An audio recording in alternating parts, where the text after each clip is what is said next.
တစ်ခါလာလဲ price action တစ်ခါလာလဲ price action နဲ့နော် indicator ဆိုတာ price action သွားပြီးကန်ကြမှာတက်ရင်တက်တဲ့အညွှန်းကိုပြတယ်ကျရင်ကျတဲ့အညွှန်းကိုပြတယ်နော်တကယ်တော့အရေးကြီးဆုံးက price action ပဲအမြန်ဆုံးဟာ price action ပဲအဲ့တော့ကျွန်တော်တို့က price action ကို view ဆိုင်ရမှာဖြစ်တယ်ခုဒါကျွန်တော်ကတော့တစ်ခါလာလဲဒါတစ်ခါလာလဲဒါတော့ဖြစ်နေလိမ့်မယ်5မိနစ်ကဘာဖြစ်တယ်လဲကြံခဲ့တဲ့10မိနစ်ကဘာဖြစ်တယ်လဲကိုကြည့်မယ်ပေါ့နော်ခုဒါဆိုရင်16:45ဆို4နာရီ45မှာစတက်နေတယ်ပေါ့4နာရီ50မှာ5မိနစ်မှာ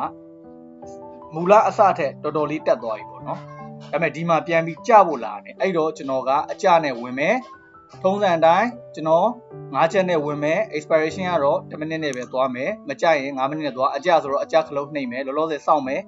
ဈေးနှုန်းလေးစောင့်မယ်ဒီမှာ19ဒီဒါလေးလက်ကျန်ကိုအောင်စောင့်လိုက်ဦးမယ်ပေါ့နော်အိုးဆင်းသွားပြီဆိုနောက်ကျသွားတယ်ပေါ့နော်အဲ့တော့ကျွန်တော်ဝင်လိုက်တော့မယ်နော်ဝင်လိုက်တော့မယ်အဲ့တော့ကျွန်တော်တို့စောင့်ကြည့်မယ်ပေါ့အဲ့တော့ကျွန်တော်တို့က trend လေးတွေကိုကြည့်မယ်ဒီ price action ကိုကြည့်မယ်တက်နေသလားကျနေသလားပြီးခံကြမှာကျွန်တော်တို့ရဲ့ indicator လေးကိုကြည့်မယ်ဒီမှာဆိုရင် EMA 6စာ EMA 12မြင်းကိုအပေါ်ကနေအောက်ကိုဖောက်ပြီးဖောက်တယ်ဆိုတာကျလို့ဖောက်တာလေဖောက်လို့ကျတာမဟုတ်ဘူးနော်ကျလို့ဖောက်တာအဲ့တော့ price action တွေမကြည့်ရတဲ့သူက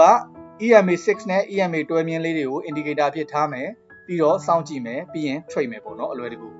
ကြည့်တတ်တဲ့သူကကြတော့ price action ကိုအရင်ကြည့်ပါကြံခဲ့တဲ့5မိနစ်ကဈေးနှုန်းကြံခဲ့တဲ့10မိနစ်ကဈေးနှုန်းအဲ့လိုတစ်စစ်ကြည့်သွားပြီးတော့နောက်5မိနစ်မှာဘာဖြစ်နိုင်လဲနောက်10မိနစ်မှာဘာဖြစ်နိုင်လဲဆိုတာခံမှန်းပါနော်ပြီးတော့ price action ဆိုတာအမြဲတမ်းတသမတ်သေးမရှိပါဘူး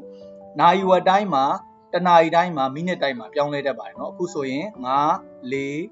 3 2 1 boom နိုင်သွားပြီနော်ဟုတ်ကဲ့အဲ့လို binary trade ကိုလွယ်ကူကူနဲ့ဘယ်လိုတွေအနိုင်ယူမလဲဆိုတာသိချင်ရင် knowledge sharing တွေတက်ချင်ရင် comment chat box ကနေပြောခဲ့ပါ free section တွေရှိပါတယ် free group တွေကိုထည့်ပေးပါမယ်နော်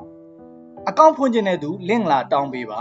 အားလုံးကိုကျေးဇူးတင်ပါတယ်ရှင်လန်းချမ်းမြေ့အေးချမ်းပျော်ရွှင်ပြည့်စုံကြပါစေဗျာကျေးဇူးတင်ပါတယ်